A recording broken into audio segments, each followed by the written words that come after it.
Assalamualaikum warahmatullahi wabarakatuh. Hai pejuang NIP semua, ketemu lagi dengan saya di channel Hikmah Hayati.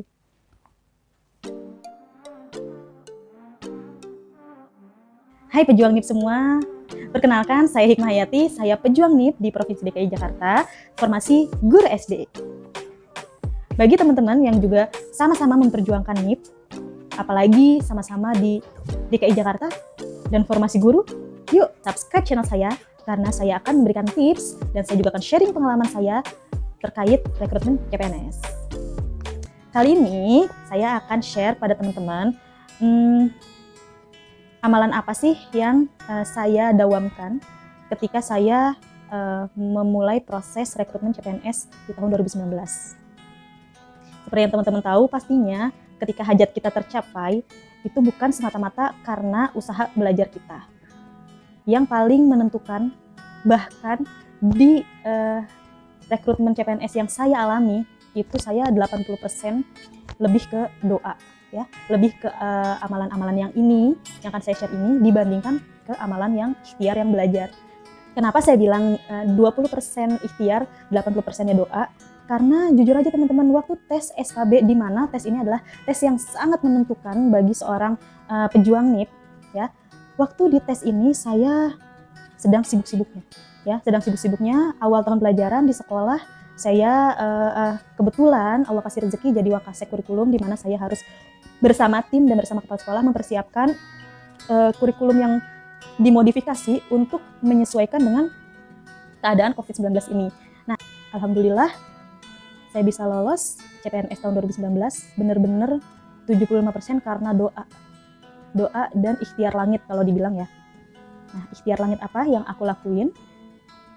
Teman-teman bisa simak videonya sampai di akhir. Yang pertama, amalan yang aku lakuin adalah sholawat. Ya, aku tahu amalan sholawat ini dari channel YouTube-nya DN Resutari. Hai Kak Dina. Kak Dina itu benar-benar menginspirasi saya dalam bersolawat. Melalui channel YouTube Kak Dina, saya jadi tahu bahwa untuk menggapai hajat itu perlu kita boost dengan sholawat. Ya, bukan hanya dulu saya tahunya dengan istighfar, ya. Tetapi istighfar saja belum cukup teman-teman, harus diiringi dengan sholawat. Kenapa sih harus dengan sholawat? Nanti teman-teman bisa lihat di channel YouTube-nya Kak Dina, di channel YouTube DN Resutari. Kenapa sih menggapai hajat itu dengan bersolawat gitu? Di sana dibahas secara lengkap tentang sholawat. Bisa di-follow, bisa di-subscribe channel YouTube-nya, ya. Kemudian sholawat apa sih yang saya dawamkan? Yang saya dawamkan adalah sholawat munjiat. Sholawat munjiat saya baca 100 setiap hari. Satu hari itu 100. Kemudian sholawat sajaratun nukut itu 444 setiap habis isya. Kemudian dari channel YouTube DN Resutari juga saya tahu bahwa ada yang namanya riyadoh. Nah, riyadoh dari Ustadz Yusuf Mansur. Akhirnya saya buka channel YouTube-nya Ustadz Yusuf Mansur dan saya jalankan riyadoh 40 hari menggapai hajat dari Ustadz Yusuf Mansur. Tapi ternyata teman-teman menggapai hajat dengan cara riyadoh 40 hari ini tuh berat banget. Tetapi di sini tuh Ustadz Yusuf Mansur tuh bilang gitu, kalau nggak sanggup 40 hari, ya 7 hari. Kalau nggak sanggup 7 hari, ya minimal sehari. Ya paling enggak kita beriadah kepada Allah, memohon bersungguh-sungguh bahwa kita tuh benar-benar menginginkan hajat ini gitu. Nah, teman-teman juga nanti bisa lihat ya di channel YouTube Ustadz Yusuf Mansur tentang riadah dalam menggapai hajat. Selain itu saya juga baca istighfar ya 1000, itu minimal yang terhitung, yang tidak terhitung mungkin lebih. Tapi istighfar ini sangat penting teman-teman, karena dengan beristighfar pintu rezeki kita bisa terbuka, perisai-perisai rezeki kita bisa terbuka. Oh iya, selain itu, saya juga mempelajari dan mempraktekkan ilmu magnet rezeki dari Ustadz Nasrullah. Nah, teman-teman bisa follow YouTube-nya channel Magnet Rezeki. Di sana banyak banget testimoni keajaiban-keajaiban yang didapatkan oleh orang-orang setelah mempraktekkan ilmu magnet rezeki. Ilmu magnet rezeki ini juga saya terapkan saat saya menggapai hajat pengen jadi PNS. Kemudian, selain sholawat, istighfar, riadohnya Ustadz Yusuf Mansur, dan ilmu magnet rezeki, saya juga menerapkan prinsip-prinsip yang diajarkan oleh Habib Novel Alaidrus. Nah, ini channel YouTube-nya Habib Novel Alaidrus. Ini benar-benar Habib idola saya banget, yang setiap hari ceramahnya saya dengerin bersama suami, dan benar-benar membantu banget dalam menguatkan mental saya. Ya, keyakinan kita kepada Allah itu benar-benar dilatih setiap harinya dari ceramahnya beliau. Nah, dari nilai-nilai yang beliau ajarkan, Kemudian juga dari amalan, ada amalan sholat hajat yang beliau ajarkan di channel YouTube-nya. Itu juga saya terapkan, sholat hajatnya bacanya apa, zikirnya apa, itu beliau mengajarkan, ada di channel YouTube-nya, nanti teman-teman bisa search aja sendiri. Saya mengamalkan itu juga. Selain itu teman-teman, yang paling penting adalah memohon doa dari orang tua. Nah, menurut aku 100% doa orang tua ini ngaruh banget. Karena gini teman-teman, ketika saya rekrutmen CPNS yang waktunya berbulan-bulan lamanya ini, itu bapak saya kan dalam keadaan sudah pensiun, jadi free ya, tidak ada kegiatan. Kemudian ibu saya juga di rumah. Nah teman-teman, saya salut banget sama orang tua saya.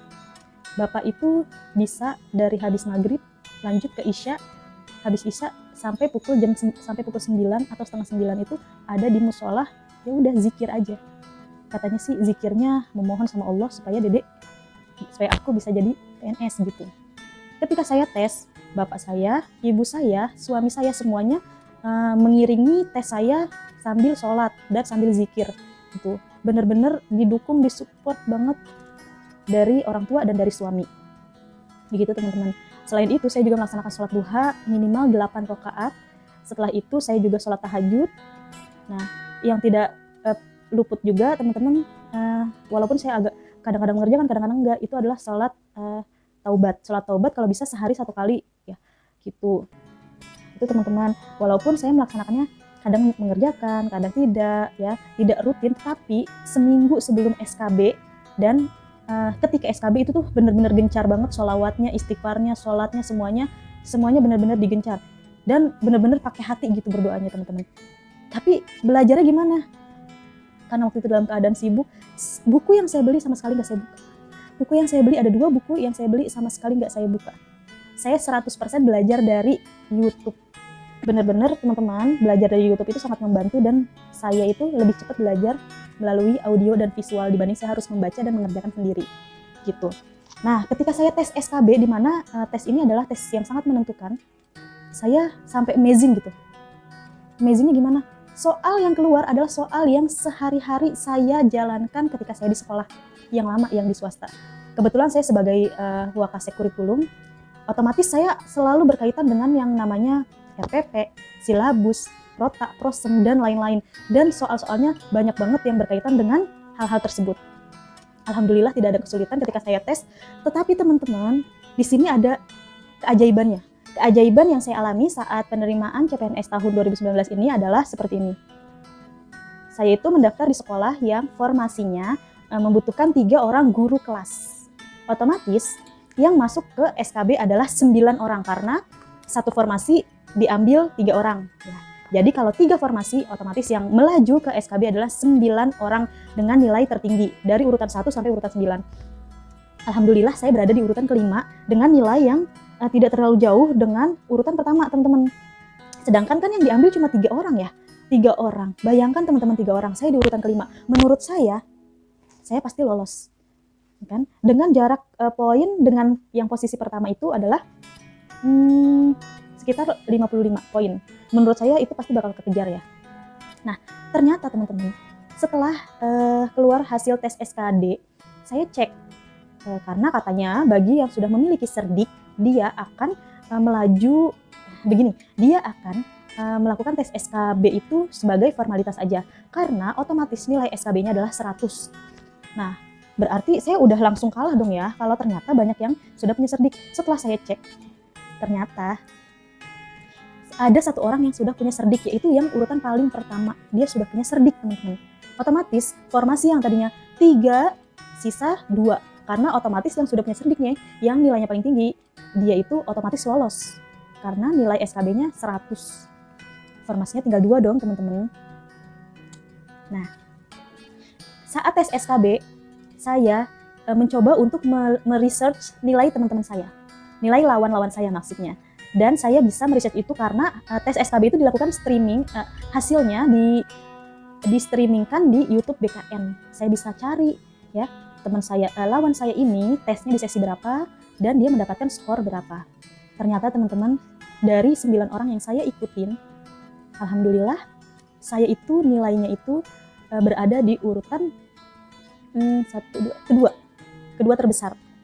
Kalau nilai SKD dengan nilai SKB saya digabungkan, saya kedua terbesar. Berarti kalau saya 2 besar, ditambah 1 orang yang sudah otomatis 100 nilainya, berarti kan pas tuh 3, otomatis saya lolos dong, ya kan? Tapi teman-teman, ternyata ada pengumuman lagi. Pengumuman adalah yaitu pelamar yang memiliki cerdik, diumumkan di website BKD DKI. Ternyata teman-teman, dari 3 orang ini kan ada 3 orang nih, yang satu udah punya cerdik otomatis lolos. Ada yang nilai paling tinggi dan saya nilai yang kedua tertinggi, ya kan? Otomatis saya lolos dong. Nah, tetapi setelah keluar pengumuman peserta CPNS yang memiliki cerdik, ternyata teman-teman ada 1 orang yang nilainya paling bawah, nilai SKB-nya paling bawah, yang aku bilang tadinya, "Nih orang kok nggak serius banget ya, nilai SKB-nya cuma kalau nggak salah berapa gitu, ih kayak main-mainan nih ikut SKB-nya," gitu. Ternyata teman-teman dia udah punya cerdik. Ternyata di formasi aku yang 9 orang itu, yang punya cerdik itu ternyata ada 2. Jadi, otomatis yang lolos CPNS adalah 2 orang punya cerdik, dan yang nilainya tertinggi, yang 1. Jadi, saya yang nilainya kedua tertinggi, otomatis gugur. Udah dong, sedih dong, nangis. Waktu itu saya nangis dan saya udah putus asa. Tetapi apa yang bapak saya katakan, enggak, bapak nggak mau putus asa. Bapak yakin kamu bakal lolos. Bapak terus berdoa, bapak terus melakukan apa yang setiap hari selalu dilakukan, yaitu itikaf di masjid sambil berzikir, kemudian sholat tahajud, sholat duha, segala macem, doain anaknya ini. Di saat aku tuh udah down, aku udah nggak berdoa lagi, aku udah nggak berharap, aku udah putus asa waktu itu, ya, karena waktu itu ya udahlah. Sedangkan suami pun masih terus nyemangatin, dan suami masih terus doain, suami masih terus sholawat, suami masih terus istighfar, niatkan supaya menjadi wasilah istri saya bisa mendapatkan hajatnya. Nah, tiba-tiba di tanggal 30 Oktober, bapak saya telepon jam 6 pagi. "Dek, tolong dicek apakah kamu lulus seleksi CPNS. Pak, websitenya belum bisa diakses, masih muter-muter terus. Kayaknya banyak yang akses, jadinya dia down." Kemudian jam 8 nelpon lagi bapak, minta dicekin apakah dia lolos gitu. Ternyata sama, websitenya masih muter-muter terus. Sampai pukul 10, bapak nyuruh ngecek. Karena jujur ya, karena saya udah pesimis, saya nggak ngecek. Tiba-tiba ada WA dari temen, "Hikmah, selamat ya." "Selamat apa?" gitu. "Selamat, kamu lolos jadi PNS." Loh, kan saya nggak lolos kok. Orang kemarin saya nilainya itu kok 2. Maksudnya 2. Walaupun saya nilainya peringkat 2, tetapi ada 2 orang yang punya cerdik gitu. Jadinya saya nggak lolos. Coba deh lihat, kamu dipindahin ke formasi yang tidak ada pelamarnya. Menurut saya sih itu keajaiban ya. Saat itu juga saya langsung peluk suami saya dan langsung nangis. Teman-teman, ternyata akhirnya saya lolos walaupun L2. Ya, L2 bukan di formasi yang saya lamar waktu di awal, tetapi di formasi yang tidak ada pelamarnya. Itu adalah keajaiban yang menurut saya dapatkan saat rekrutmen CPNS ini. Saya yakin teman-teman pun bisa mendapatkan keajaiban ini, ya, dengan mendawamkan sholawat, istighfar, ya, ilmu magnet rezeki, ilmu-ilmu dari Habib Novel, ilmu-ilmu dari Ustadz Yusuf Mansur, pokoknya semua digali deh teman-teman. Kemudian diterapkan dalam kehidupan sehari-hari. Insya Allah apapun hajat teman-teman, apapun impian teman-teman bisa tercapai. Nah, mulai dari saat itu saya baru menyadari ternyata Allah itu bisa aja loh memberikan keajaiban di saat kita menganggap itu tidak mungkin. Jadi ya udah, mulai saat itu aku mulai set goal-goal yang menurut aku nggak mungkin. Tapi aku mulai tulis semua impian-impian aku, dan aku perjuangkan lewat doa dan zikir dan keyakinan aku kepada Allah. Karena Allah itu sesuai dengan prasangka hambanya, teman-teman. Ya mungkin itu aja sharing dari saya. Maaf kalau kebanyakan. Saya yakin ini bisa bermanfaat bagi teman-teman semua. Wassalamualaikum warahmatullahi wabarakatuh. Sampai berjumpa lagi di channel YouTube Hikmah Hayati.